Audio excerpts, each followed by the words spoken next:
여러분 안녕하십니까? 6월 16일 월요일입니다. 장마철이 되다 보니까 비도 부슬부슬 오는 뭔가 좀 고요한 한 주의 시작인 것 같습니다. 그런데 이러한 분위기 속에서도 저쪽 지구 반대편에서는 지금도 아마 포성이 곳곳에서 울려 퍼지고 있을 겁니다. 지금은 약간 좀 양측의 어떤 설전으로 소강 상태에 들어갔습니다만 지난주 주말까지는 계속해서 이란과 이스라엘의 하늘에서 미사일비가 좀 쏟아지는 그런 충격적인 상황을 또 맞이하게 됐습니다. 확실히 이 전쟁이 좀 많이 일어납니다. 최근 들어서 곳곳에서 일어나고 있고요. 그러다 보니까 조금 무뎌진 것도 있는 것 같아요. 근데 그게 뭐 시장 입장에서는 무뎌지면 좀 다행인 거지만 그래도 또 현실적으로 생각해 보면 이게 좀 무섭기도 하더라고요. 이걸 잘 막아내기 위해서 또 앞으로 이제 또 방산에 대해서는 계속 중요성이 높아지겠구나라는 생각도 들고요. 여러 가지 좀 고민들 속에서 일단 지난주 금요일에 뉴욕 증시 역시 무너지고 말았는데 그럼 지금 시점에서 이 전쟁에 대해서 어떻게 바라봐야 할지 앞으로에 대한 전망까지 한번 엮어보도록 하겠습니다. 자, 3대 지수 마감 상황부터 한번 볼까요? 뉴욕 증시 3대 지수 모두 하락이 불가피했습니다. 그래도 장중에 좀 많이 낙폭 줄이는 모습도 있기는 있었거든요. 근데 그때까지는 일단 이스라엘이 미사일을 쏘고 나서 이란의 보복이 있기 전이었고요. 이란도 이제 이스라엘로 미사일을 쏜 이후부터는 3대 지수 모두 이렇게 내려앉을 수밖에 없었습니다. 다우지수 1.8%, 나스닥 지수 1.3%, S&P 500 지수 1.1%의 하락이었는데요. 밑에 종목들 보시는 것처럼 아무래도 팔란티어 같은 종목들은 뭐 전쟁이라든지 관세라든지 이런 부분들에 비해서 덜 민감하죠. 그런데다가 팔란티어는 또 이제 미군과 연계가 좀 짙기 때문에 오히려 상승하는 모습도 인상적이긴 했습니다. 소프트웨어에다가 군대까지, 방산까지 같이 좀 수혜를 가져가는 모습이었고요. 엔비디아는 2% 넘게 하락, 그리고 테슬라는 1.9% 상승했는데 최근에 테슬라 주가는 진짜 잘 모르겠어요. 어떤 방향성을 잡고 흘러가는지. 어쨌든 지난주에 300달러 부근에서 계속 등락을 이어갔습니다. 자, 그러면 오늘은 그 중동의 이스라엘과 이란의 충돌 이야기 전반적으로 한번 다뤄보도록 하겠습니다. 이게 보시는 것처럼 여기가 이제 이스라엘입니다. 텔아비브, 이스라엘의 도시죠. 지금 뭐 연기가 뿌옇게 올라오고 있는 그런 그림이고요. 뭐 다 보셨겠지만 미사일이 진짜 비 오듯이 쏟아지는 그런 무시무시한 상황을 만들었습니다. 이미 우리가 사실 금요일에 우리 장중에 대한민국 장중에 벌어졌던 일이기 때문에 일단 이란이 먼저 타격을 받은 건 알고 계셨을 거고요. 그러면서 이제 이란이 우리가 시작하지 않았다. We did not initiate 뭐 이런 얘기를 썼더라고요. 그리고 나서 이제 확실히 보복을 하겠다라고 다짐을 했고 이스라엘 쪽에 주말 사이에 보복이 그대로 들어갔습니다. 뭐 이란도 참을 수는 없었죠. 당연히. 일단 먼저 맞았는데 그 내부적으로 국민들의 어떤 소요도 있었을 거고 반드시 뭔가 보여주기식이든 진짜 화가 났든 어떤 타격이 필요했을 겁니다. 다음 장 넘겨주시면 그런데 이스라엘은 지금 오히려 뭔가 자신감이 넘치는 듯한 그런 느낌이에요. 테헤란이 불타오를 것이다 라고 이스라엘이 다시 한번 반격의 서막을 알렸습니다. 어떤 방식으로 진행이 될지는 모르겠습니다만 일단은 이스라엘이 오히려 약간 기다렸다는 듯이 지금 성명을 내놨고요. 그리고 이 사진이 뭐냐면 그 이스라엘의 아이언돔이라는 기술이거든요. 그러니까 이스라엘이 워낙에 그 주변에서 곳곳에서 뭐 견제를 많이 받다 보니까 방어, 군 방위에 투자를 많이 하잖아요. 그래서 아이언돔이라는 기술을 만들어서 이게 어떻게 보면은 그 왜 예전에 스타크래프트 해보신 분들은 아시겠지만 그 미사일 터렛 같은 것들을 그냥 쫙 이렇게 설치를 해놓는 거예요. 그래서 상대의 미사일이 날라올 때 그거를 미사일로 계속 요격을 하는 거죠. 그 시스템으로 지금 요격을 하는 그런 그림을 보여드리고 있는 건데 굉장히 곳곳에서 밑에서부터 이렇게 불줄기가 올라가잖아요. 그래서 이란은 그때 당시에 뭐 혁명수비군 대장이니 뭐 누구 총사령관이니 이런 사람들이 실제로 정밀 타격을 당해서 죽었다고 합니다만 이스라엘은 사망자가 특별히 집계되지 않는 듯한 그런 모습이더라고요. 진짜 이걸 다 쳐낸 거죠. 오히려 본인들의 어떤 아이언돔을 약간 실험하기 위한 용도였나라고까지 생각이 듭니다. 그리고 이걸 도와줬던 곳곳에 미군이 다음 장 넘겨주시면 미군이 같이 함께 했다고 합니다. 그러니까 이스라엘이 이렇게까지 강하게 나올 수 있는 배경은 역시나 뒷배가 든든하기 때문이에요. 트럼프 대통령이 이미 알았다고 하죠. 월스트리트 저널에 미국은 이미 알고 있었다라는 얘기를 했습니다. 이 전에 사실 벤스 부통령이 뭐 우리는 개입하지 않는다라는 원론적인 얘기를 했습니다만 트럼프 대통령은 거기서 머무르고 싶지 않았나 봐요. 이란을 더 압박하고 싶었겠죠. 우리 사실 알고 있었다. 이스라엘과 우리는 한편이니까 너네가 이란을 혹은 미군을 또 건드리게 된다면 다시 이란은 또 불바다에 빠지게 될 것이다라고 경고성 메시지를 진짜 만천하에 이렇게 알린 그런 셈이고요. 이란에게 우리는 찬스를 줬다. 그렇지만 이란이 받아들이지 않았다. 그렇기 때문에 뭐 길게 썼습니다만 중요한 건 just do it before it is too late. 지금 당장 타결을 해야 된다. 핵 협상에 대해서 압박을 하기 위한 뭔가 트럼프 입장에서도 고육지책이었다라고 봐야겠죠. 그렇지만 우리 입장에서 보기에는 별로 그렇게 전혀 멋있어 보이는 그런 상황은 아닙니다. 다음 장 넘겨주시면 그래서 결과론적으로 국제유가가 급등을 했죠. WTI 기준으로 $80 부근까지 장중에 올라가는 그런 모습이 있었습니다.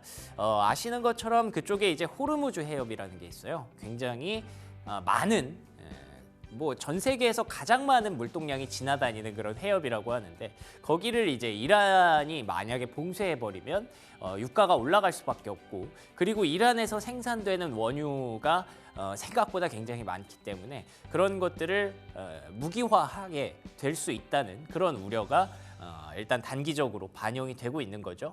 다음 장 넘겨주시면 그래서 이제 달러와 금 가격이 올라왔습니다. 뭐 달러가 뭐 크게 많이 오르진 않았어요. 워낙에 최근에 달러가 약세 기조를 띠고 있기 때문에. 근데 금 가격은 보시는 것처럼 다시 한번 사상 최고가를 트라이하고 있는 그런 움직임, 전반적으로 안전자산 선호 심리가 높아질 수밖에 없었습니다. 그리고 다음 장 넘겨주시면 종목단에서는 당연히 우리가 생각할 수 있는 그런 종목들이 움직였어요. 로키드 마틴, 방산주, 그리고 엑슨모빌, 에너지주 같이 급등을 했고요. 다음 장 넘겨주시면 반대로 이제 뭐 항공이라든지 여행이라든지 이런 쪽은 단기적으로 타격이 불가피했습니다. 델타항공과 익스피디아, 뭐 에어비앤비 이런 종목들이 일제히 약세를 보였는데 다음 장 넘겨주시면 그러면 이제 이란의 선택지가 중요해지지 않았습니까? 그냥 지금 대놓고 딱 봐도 이란 대 이스라엘과 미국이에요. 여기서 누가 이길까? 힘의 균형을 봤을 땐 당연히 이쪽이 압도적으로 셉니다. 그리고 이스라엘이 아까 보셨죠? 다 막아내는 거 아이언돔으로. 이스라엘의 군사력이 저는 요즘 들어서 생각보다 정말 막강하구나라는 생각을 많이 하게 되거든요. 그럼 이란이 이제 어떻게 하는지에 따라서 이게 길어지느냐 짧아지느냐의 차이인데 왜 러시아랑 우크라이나는 생각보다 우크라이나가 항전을 길게 하면서 지금까지 온 거잖아요. 이란의 선택이 달린 겁니다. 이란이 우크라이나의 선택지를 가져갈 것이냐 아니면 본인들은 그냥 이렇게 설전만 하다가 말 것이냐. 일단은 지금 미국과의 그 핵 협상에 대해서는 트럼프가 경고했잖아요. 지금 당장 나와라 라고 했는데 안 나가겠다고 선언을 합니다. 그리고 의외로 주말 사이에 계속 이스라엘에서도 다 막으려고 노력은 했지만 계속 피해가 좀 누적됐다고 하더라고요. 그렇기 때문에 이스라엘이나 이란이나 서로 이렇게 좀 더 단기적으로는 불이 붙을 수밖에 없는 상황이라고 보시면 되는 건데 근데 시장에서는 이게 장기화될 가능성을 그렇게 높게 보고 있지 않습니다. 다음 장 넘겨주시면 첫 번째 이유는요. 유가 변동성이 확대되지 않을 이유라는 그런 분석에 따라서 보시면 말씀드린 대로 이란이 약한 건지 이스라엘이 센 건지는 모르겠어요. 어쨌든 이스라엘이 너무 셉니다. 특히나 뒤에 미국의 뒷배가 있기 때문이죠. 그래서 이란이 애초에 이기기 어려운 싸움을 과연 할 것이냐에 대해서 시장에서 의문을 갖고 있고요. 그리고 이란 입장에서 이스라엘과 미국이 이렇게 공세를 퍼붓는 상황에서 이슬람 간의 관계가 중요한데 이슬람이 지금 유가가 안 올라서 다들 돈을 못 벌고 있는 상황이었거든요. 근데 이 와중에 만약에 그렇게 된다면 원유 공급 차단을 하고 막 이슬람 간의 어떤 갈등이 요소가 계속 촉발이 된다면 그러면 오히려 본인들의 어떤 우군들까지 선을 그어버리는 행동이 될 수도 있다는 거죠. 그리고 호르무즈 해협에 결정적으로 호르무즈 해협에 봉쇄가 굉장히 어렵다라는 얘기가 나오고 있습니다. 다음 장 넘겨주시면요. 호르무즈 해협의 봉쇄가 어려운 이유 보시는 것처럼 저기 진짜 막아버리면은 진짜 엄청 많은 그 원유 물동량이 금세 차단이 되는 거거든요. 근데 일단 이란 입장에서도 본인들도 그 석유를 팔아야 되는데 석유 시설 타격을 받지 않았기 때문에 본인들의 석유가 못 나가면 실익이 없다는 거죠. 만약에 이란의 원유 시설이 타격을 받는다. 그리고 그러면은 이제 이란 입장에서 이거 막아버려도 뭐 아무 의미가 없습니다. 그렇기 때문에 막을 수도 있는 건데 지금은 그런 상황이라서 실익이 낮다는 거고요. 그리고 결정적으로 중국이 최대 무역 상대국인데 중국도 지금 어렵잖아요. 그런 상황에서 이거 막는다는 건 이란이나 중국에게 서로 도움이 안 된다는 거죠. 그리고 마지막으로는 이 해협 폭이 생각보다 크대요. 그래서 역사적으로 뭐 이란이 공격을 받았을 때 항상 호르무즈 해협 얘기가 나오지만 한 번도 차단된 적은 없답니다. 물론 이번에는 또 다를 수도 있죠. 정말 원유시설 공격을 받고 이란이 진짜 화가 나서 호르무즈 해협을 닫으면 그때는 유가가 120달러까지 간다고는 합니다만 그런 상황이 현실적으로 오기 어려운 가능성들을 일단 월가에서는 좀 보고 있는 상황인 것 같더라고요. 다음 장 넘겨주시면요. 오히려 그래서 시장에서는 저것뿐만이 아니라 이게 또 불확실성으로 또 얘기가 되더라고요. 주말 사이에 트럼프 대통령이 이제 약간 무슨 열병식 같은 걸 했어요. 본인의 79번째 생일 파티를 약간 자축하는 듯한 느낌이었는데 곳곳에서는 지금 이러한 트럼프 대통령의 행태를 보고 노킹, 우리에게 왕은 필요 없다. 이게 되게 약간 옛날 얘기 같잖아요. 뭐 약간 군국주의 약간 이런 배경 같잖아요. 그래서 미국에서 곳곳에서 이런 항의 시위가 LA뿐만이 아니라 전국적으로 지금 확대되고 있는 그림이라는데 모르겠습니다. 도대체 세상이 어떻게 돌아가는 건지. 어쨌든 지금의 상황은 굉장히 좀 어지러운, 계산기 두드리기 어지러운 그런 상황이 또 됐다라고 보시면 될 것 같고요. 다음 장 넘겨주시면 그나마 계산기만 두드렸을 때 나올 수 있는 긍정적인 회로는 보시는 것처럼 미시간대 소비심리 지수가 급격하게 상승했습니다. 이게 일단은 관세가 완화됐기 때문이겠죠. 기대 인플레이션도 급격하게 내려왔습니다. 여기다가 여기까지 5.1%까지 내려왔기 때문에 원래대로 하면 이렇게 좋아지는 분위기였는데 거기다가 이제 중독 이슈 그리고 또 미국의 어떤 반발 심리, 내부적인 소요 사태 이런 것들이 겹치면서 다시 또 알 수 없는 그런 장세로 흘러가 버렸다라고 보시면 될 것 같습니다. 자, 그러면 종목들의 움직임 한번 봐야겠죠. 일단은 보시는 것처럼 뭐 대부분 빨간 빛인데 근데 그 안에서도 살아남은 종목들이 몇 개 있기는 있습니다. 그게 의미를 좀 찾다 보면 굉장히 중요한 의미를 줄 수도 있을 것 같아서 다음 장 넘겨주시면 오라클부터 한번 보도록 하겠습니다. 오라클은 최근에 실적 발표 이후에 2번이나 퀀텀 점프를 하는 모습이에요. 오라클의 CEO이자 창업자인 레리 앨리슨이 덕분에 세계 2위가 부과됐다고 하더라고요. 저는 이게 의미가 좀 있다고 봅니다. 그러니까 뭐 전 세계적으로 일단 1등이 일론 머스크 건 변함이 없는데 그 다음이 이제 뭐 마크 저커버그라든지 뭐 굉장히 유명한 사람들이 있잖아요. 아마존 CEO라든지 구 CEO라든지. 근데 그 사이에서 레리 앨리슨이 2위를 했다는 건 오라클이 진짜 오래된 기업인데 M7 기업들의 CEO보다도 돈이 더 많아졌다는 뜻이니까 분명히 시장에서는 이 레리 앨리슨의 어떤 경영 업력 이런 것들을 다시 한번 재평가를 해주고 있고 오라클이 정말 오래된 기업임에도 불구하고 정말 혁신적인 기업으로 다시 한번 인정을 받고 있는 그런 그림이다라고 보고 있습니다. 그래서 AI 쪽은 아까 팔란티어랑 더불어서 이렇게 반등하는 모습을 또 보여줬고요. 다음 장 넘겨주시면 굉장히 흥미로웠던 그 이슈가 또 하나 있었습니다. 월마트랑 아마존이 같이 스테이블 코인을 발행할 계획이 있다고 합니다. 월마트랑 아마존은 의미가 굉장히 크죠. 미국에서 가장 많은 사람들이 가장 많이 방문하는 마트와 그리고 온라인 마켓입니다. 이 두 개가 손을 잡고 스테이블 코인을 만든다라는 건 미국의 진짜 이제 B2C 코인이 진짜로 이제 활성화될 수 있다는 얘기거든요. 그렇기 때문에 서클이 다시 한번 25% 폭등하는 모습이 있었고요. 그리고 또 서클이 갖고 있는 그 스테이블 코인이죠. USDC가 쇼피파이랑 또 거래를 한다고 합니다. 쇼피파이, 아마존, 월마트 이 정도면은 진짜 이제 우리 일상생활로 이 스테이블 코인이 들어오는 거거든요. 그렇기 때문에 반대로 비자 같은 경우에는 급락이 나왔는데 이런 부분들도 앞으로 굉장히 의미 있는 변화가 될 것 같아서 잘 챙겨보시면 좋을 것 같습니다. 그리고 다음 장 넘겨주시면 또 주말 사이에 있었던 이슈 중에 드디어 이제 US 스틸이 일본으로 넘어갔습니다. 트럼프 대통령이 행정명령에 서명을 했거든요. 그러면서 이제 시간외에서 US 스틸의 주가가 5% 넘게 급등을 하고 있고요.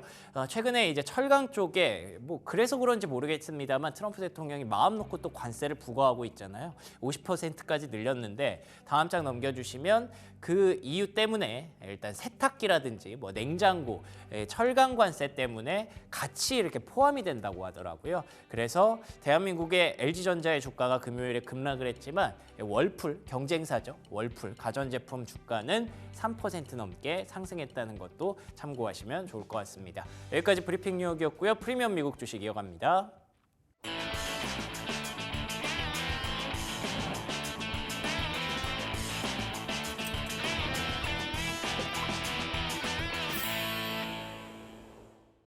프리미엄 미국 주식 들어왔습니다. 월요일 순서 함께하는 미국 경제 전문가 유산남님 연결해 보겠습니다. 유산남님 안녕하세요. 네, 안녕하십니까. 네, 반갑습니다. 지난주 금요일에는 뭐 어쩔 수 없었습니다. 전쟁 앞에서는 뉴욕 증시도 힘을 쓸 수가 없는 그런 흐름이었는데 그래도 뭐 곳곳에 챙겨 보니까 그 안에서도 살아남은 종목이라든지 지표라든지 이런 것들은 좀 있더라고요. 어떻게 보셨나요? 네, 일단 지난주 같은 경우는 장 중간까지만 하더라도 긍정적인 지표들이 나와주면서 특히 인플레이션 지표가 양쪽 다 CPI와 PPI 양쪽 다 긍정적인 지표가 나와주면서 사실 시장 쪽에서는 조금이나마 상승하는 모양새를 보여주다가 말씀해 주신 것처럼 이번에 나왔던 이란과 이스라엘, 중력하게 말하면 중동 관련된 분쟁 이슈가 사실 목요일, 수요일부터 이야기가 나왔거든요. 정확히 말하면 미국의 대사관에서 대피를 하고 있다. 여기에 대해서 몇몇 가족들에 대해서 이미 대피 상황을 발표를 했다라고 얘기가 나오면서 전반적으로 주가가 하락하더니 금요일 날 이제 정확하게 이제 발표가 나오게 되면서 이스라엘과 이란 관련된 분쟁으로 인해서 상승분을 전부 다 반납하면서 좋았던 뉴스는 미중 관련된 협상이나 미국과 멕시코 관련된 철강 협상이나 이 모든 부분들을 반납하면서 장 마감을 했던 증시다라고 정리할 수 있을 것 같습니다. 그렇군요. 결국에는 장중에 이란의 보복 공습이 벌어졌기 때문에 그건 또 뉴욕 증시에서 아무리 경제 지표가 좋아도 버텨내기 어려웠던 흐름이었다고 보여집니다. 그러면 요 얘기부터 먼저 해보도록 할게요. 일단은 주말 사이에는 조금 소강 상태에 접어든 것 같기는 한데 지금 상황이 계산하기 굉장히 어려운 상황으로 발전한 건 맞는 것 같습니다. 어떻게 보십니까?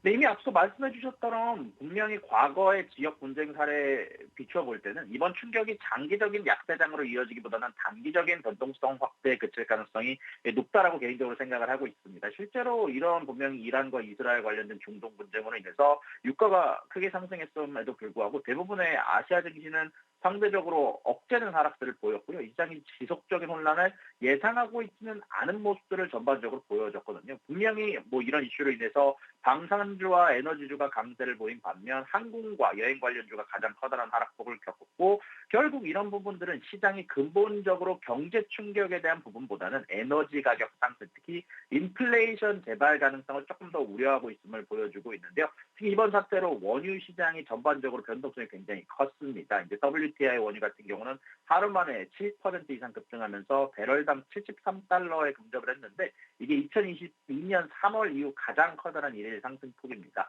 이제 아무래도 이런 부분들 관련해서 말씀해 주신 것처럼 물론 호르무즈 해협을 봉쇄하는 일까지는 없을 거다라고 저도 개인적으로 생각을 하고 있습니다만 애널리스트들이 여러 시나리오를 내놓으면서 만약에 분쟁이 억제가 가능하다면 배럴당 70달러까지 이란 공급에서 만약에 원유 관련된 공급에 대한 문제가 생길 시 80달러 그리고 호르무즈 해협에 대한 봉쇄가 최악의 경우에 나온다라면 이제 130달러 혹은 120달러까지 오를 수 있다라고 얘기가 나오고 있는데 사실 이란 같은 경우는요 전 세계 원유 생산의 4%를 차지해서 뭐 미국이 22%나 사우디아라비아의 11% 비해 비중은 작지만 세계 해상 원유 교역량의 3분의 1 가까이가 통과하는 호르무즈 해협에 대한 봉쇄 가능성이 조금이라도 이제 이런 부분들에 대한 우려가 좀 있기 때문에 유가가 크게 상승했다라고 얘기가 드는데 이제 다시 말씀해 주셨던 것처럼 이란의 경제적 이해관계 결국 자기도 수출을 해야 하고 중국 관련된 교역도 해야 되고 미 함대 미 5함대에 이제 주둔 등을 고려를 할 때 전면 봉쇄 가능성은 굉장히 이제 낮다라고 보고 있고요. 천연가스도 이번에 뭐 전반적으로 커다란 공격이 있긴 했지만 이런 부분들 관련해서 뭐 세계 3위 LNG 수출국인 이제 카타르가 호르무즈 해협을 사용하는 것을 제외를 한다면 이란 쪽에서 천연가스 관련해서 커다란 영향을 주기는 좀 어렵다라고 보고 있고 여기에다가 오펙 플러스의 추가 생산 여력 그리고 국제에너지기구의 비상 비축 유가에 대한 공급 완충 역할에 대한 가능성 그리고 결국 계절적 평균보다 여태까지의 지금 원유 가격이 계절적 평균보다 높은 상황이기 때문에 이런 지정학적 프레임이 사라질 경우 결국 유가 상승폭은 제한되어 있다라는 평가가 그래도 대부분 높다라고 말씀드릴 수 있을 것 같습니다. 알겠습니다. 그러니까 이게 시나리오를 여러 가지 세워 보기는 해야겠죠. 그러니까 지금 뭐 전쟁이라는 거는 안 납니다라고 해서 안 나는 게 아니거든요. 계속 확전이 될 수도 있기 때문에 그래서 만약에 정말 최악의 상황까지 갔을 때는 호르무즈 해협을 봉쇄할 경우 뭐 유가가 100달러를 넘게 올라갈 수도 있는 상황이고 그렇게 되면 당연히 증시의 변동성은 커질 거고요. 뭐 트럼프 대통령이 계속 공언했던 물가 잡을 수 있다라는 얘기가 이제 다시 허세가 돼버리기 때문에 이런 것들까지 다 고민을 할 필요는 있을 것 같지만 이란이 과연 그런 선택지까지 가져갈 것이냐에 대해서는 일단 월가에서도 미국 내에서도 크게 보지는 않는 것 같습니다. 저 개인적으로 좀 궁금한 건데 이런 상황들에 대해서 이제 트럼프 대통령이 정말 잘하고 있다라고 미국 현지에서 그렇게 판단을 하는지 제가 그냥 주말 사이에 뉴스를 보다 보니까 뭐 곳곳에서 막 시위가 좀 많이 발생하고 있다라는 얘기가 있더라고요. 그게 이제 저희가 이제 한국에서 접하는 그런 느낌하고 미국에서 보시는 그런 느낌이 좀 궁금하더라고요. 어떻게 보세요? 지금 기준으로 사실 말씀드릴 수 있는 경우는 트럼프의 지지율이 원래는 상당히 많이 떨어졌습니다. 41%까지 떨어졌었는데 이게 최근 들어서 협상 관련된 이야기가 나오게 되게 되면서 이제 44%까지 상승하긴 했지만 여기서 중요한 건 중도파에 있었던 트럼프에 대해서 지지도 하지 않고 반대도 하지 않던 세력들이 전반적으로 대부분 반대로 돌아서는 일들이 좀 나오고 있습니다. 아무래도 최근 들어서 나왔던 LA에 대한 군대에 대한 군대를 보냈다라는 점 그리고 최근 들어서 나오고 있는 트럼프의 전반적인 모습 자체가 조금 더 말씀드렸던 것처럼 약간 왕에 가까운 모습들이 보여지는 모습들이 나오면서 이런 부분들에 대해서 중도 세력들이 돌아서는 부분들이 나오긴 했는데요. 그럼에도 불구하고 트럼프의 지지자들이 대부분 조금 많이 커다랗게 완고한 경우가 좀 많기도 하고요. 그리고 주말 동안 사실 이런 부분들에 대해서 좀 전반적인 증명이라고 하긴 그렇지만 사실 이번에 미국의 상원 의원 혹은 여기에서 의원직을 지냈던 사람들이 이제 공격을 받는 경우가 있었습니다. 이 중에서 한 분이 사망하기도 했었는데 이런 부분들이 현재 트럼프의 지지자들이 갖고 있는 생각들이나 아니면은 지금 당장 지지율이 41%에서 44%까지 올라왔다라는 점도 사실 전반적으로 트럼프의 지지층이 얼마나 견고한지를 보여주는 부분들이 있다라고 생각을 하지만 다만 반대로 얘기해서 최근 들어서 나오고 있는 트럼프에 대한 공화당 내 움직임이나 아니면 여러 정치계의 움직임들이 전반적으로 레임덕에 가까운 모습들을 조금씩 보여주고 있어서 이런 부분들은 여전히 조금 더 주목하고 정치계를 좀 봐야 될 것 같다고 말씀드릴 수 있을 것 같습니다. 알겠습니다. 결국에는 어느 나라나 비슷하군요. 양극화, 그러니까 콘크리트라고 하잖아요. 그런 부분들은 크게 무너지지 않는 것 같고 오히려 그쪽에서는 트럼프의 지금 움직임들을 되게 좋아할 수도 있을 것 같다는 생각이 듭니다. 그렇지만 반대쪽이 오히려 더 싫어할 수 있기 때문에 이렇게 되면은 이제 우리가 조금 걱정하는 건 혹시 뭐 예산안이라든지 트럼프의 정책에 있어서 제동이 좀 걸릴 수도 있지 않을까 그런 부분들까지 염두에 둬야 될 것 같네요. 일단은 굉장히 선택지를 가져가기 어려운 상황이면 틀림없는 것 같습니다. 그럼에도 불구하고 시장으로 좀 들어가 보면요. 최근에 오라클의 상승세가 굉장히 눈부십니다. 야, 이런 전쟁통에서도 7% 넘게 올라가는 모습이 굉장히 인상적이었는데 어떻게 보고 계신가요? 일단 오라클의 4분기 실적이 정말 압도적으로 좋기는 했습니다. 이제 제가 예상했던 부분보다 훨씬 더 좋았고 실질적으로 이제 월스트리트의 대부분 분석가들이 목표 주가를 상향 조정하고 있거든요. 이제 2025년 1분기에만 거의 1,600개에 해당하는 기관들이 오라클 주식을 추가 매수를 했고요. 매도한 기관이 1,500보다 많은 숫자이기도 하고 특히 BMO 캐피털 같은 경우는 오라클의 수주 잔고가 예상치를 굉장히 많이 뛰어넘었다는 점을 목표 높이 평가하면서 이제 목표 주가를 $235까지 대폭 상승하기도 했고요. 이제 아바스 리서치 역시 오라클은 현재 감당할 수 없을 만큼의 클라우드 인프라 수요를 이제 마주하고 있다라고 얘기를 하면서 같은 목표가를 제시를 했거든요. 근데 기관 투자자들이 오라클의 매력을 느끼는 핵심 이유는 이제 제가 생각했을 때는 AI 시장에서의 굉장히 유리한 입지와 이제 최근 들어서 엔비디아도 지속적으로 얘기를 하고 있는 소버린 클라우드 혹은 데이터 주권 때문이다라고 개인적으로 생각을 하는데요. 근데 여기에 대해서 데이터 주권이라는 게 어떻게 영향을 주느냐? 각국들이 자신의 문화를 간직한 데이터 센터를 만들기 위해서 각 국가마다, 각 문화마다, 각 기업마다 자신들의만의 데이터 센터를 만들려는 모습이 나옴으로 따라서 전반적으로 뭐 구글 같은 경우도 각 국가마다 데이터 센터를 지어야 될 정도로 사실 이 정도에 대한 데이터 센터에 대한 수요가 어마어마한 상황이거든요. 이런 가운데 안에서 오라클이 이제 AI 서비스 수요에 대한 급증 혜택을 계속 누릴 수 있는 이제 굉장히 매우 좋은 위치에 있으며 그리고 대부분의 기업들이 지속적으로 이런 설비 투자를 유지하고 있다는 점이 아마 굉장히 긍정적인 흐름으로 받아들여지고 있다라고 정리할 수 있을 것 같습니다. 그렇군요. 오라클이라는 기업이 되게 오래된 기업임에도 불구하고 이렇게 지금까지도 혁신 기업으로 빛날 수 있는 그 배경을 다시 한번 정리해 볼 수가 있었을 것 같고요. 그리고 또 이제 펀더멘털 얘기를 간단히 해보자면 경제 지표상으로 미시건대 소비심리 지수와 기대 인플레이션이 많이 좋아졌거든요. 진짜 이 전쟁 이슈만 없었으면 괜찮았을 것 같아요, 증시가. 네, 맞습니다. 사실 6개월 동안 연속 하락세를 보이던 미시간대 소비자 심리 지수가 이제 6월 들어서 이제 마침내 반등을 성공을 했는데요. 일단 중국 이슈를 제외하고 아무래도 미중 간 관세 갈등에 대한 완화 그리고 인플레이션에 대한 기대치가 크게 낮아진 것으로 이제 낮아진 것이 개인적으로 생각했을 때 이제 주요 원인이 아닐까라고 생각을 합니다. 이제 실질적으로 여기에 대해서 관세에 대해서 매우 우려한다라고 답한 소비자의 비율이 관세 인하 조치 이후 43%에서 38%로 이제 감소를 했습니다. 특히 지난 5월 말 일부 중국산 제품에 대한 관세 부과를 잠정 중단한 게 아마 커다란 플러스 요인이 됐고, 물론 이제 그럼에도 불구하고 여전히 응답자의 4분의 3 정도가 관세 문제는 여전히 주요 걱정거리라고 언급하고는 있지만 전반적으로 커다랗게 매우 우려하는 사람들이 줄어듦에 따라서 긍정적인 요소를 잡고 있고요. 여기에다가 세부적으로 살펴보면은 미래 경제 상황에 대한 기대를 나타내는 기대 주시가 58.4로 10.5포인트나 급등을 했습니다. 이제 그리고 현재 경제 상황을 평가하는 현재 여건 지수 역시 58.9에서 63.7로 이제 커다랗게 개선이 됐거든요. 아무래도 이런 심리 개선은 모든 계층에서 연령, 소득 이런 거 상관하지 않고 광범위하게 나타났고요. 아무래도 이런 부분들은 이제 최근 들어서 나오고 있는 주식시장의 상승 역시 아마 직접적인 영향을 끼치지 않았나. 특히 S&P 500 지수가 5월 한 달간 5.8%가량 상승하면서 이제 긍정적인 분위기가 나왔는데 아무래도 이런 그 주식시장의 상승, 관세 관련해서 트럼프가 지속적으로 이제 좀 양보를 하는 듯한 모습이 나오는 점 이런 부분들이 아마 긍정적으로 작용했다라고 말씀드릴 수 있을 것 같습니다. 좋습니다. 섹터 얘기 하나만 해볼까요? 최근에 이런 그 지정학적 리스크가 좀 커질 때 어쨌든 많은 분들이 방산과 에너지를 많이 생각하시는데 국내 증시에서는 이제 그런 쪽을 조방원 이렇게 엮어서 얘기를 하거든요. 그래서 원전주에 대해서 뭐 오늘 또 기대를 걸고 계신 분들이 있을 것 같은데 최근에 미국에서도 원전주가 핫하다고 들었어요. 어떻게 보십니까?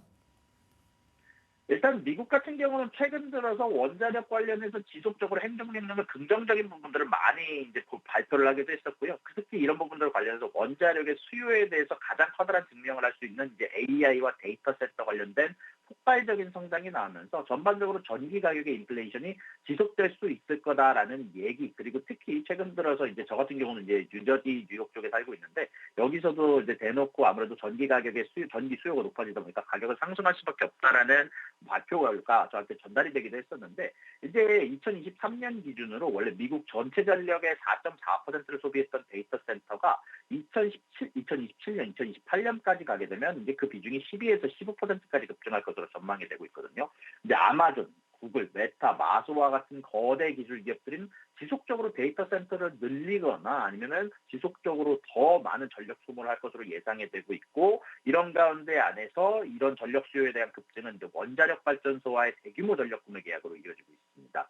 탈렌에너지 같은 경우는 아마존과의 계약을 확대하고 있고 서스코야나 원전에서는 생산하는 전력을 2042년까지 1920메가와트까지 공급하기로 했고 메타도 컨스텔레이션 에너지와 20년 장기 계약을 체결하게 되면서 이런 쪽에 대한 수요를 증명을 하고 있는데 근데 여기에다가 관세 관세로 인해서 신규 천연가스나 이제 태양광 발전소의 건설 비용은 크게 오르고 있고 기존 원자력 발전소의 가격과 공급 시기 측면에서 강력한 경쟁력을 갖게 되죠. 특히 트럼프 대통령이 지난 5월 23일 기준으로 원자력 발전소 건설에 대한 가속을 위해서 거의 한 4개의 행정명령에 사인을 했거든요.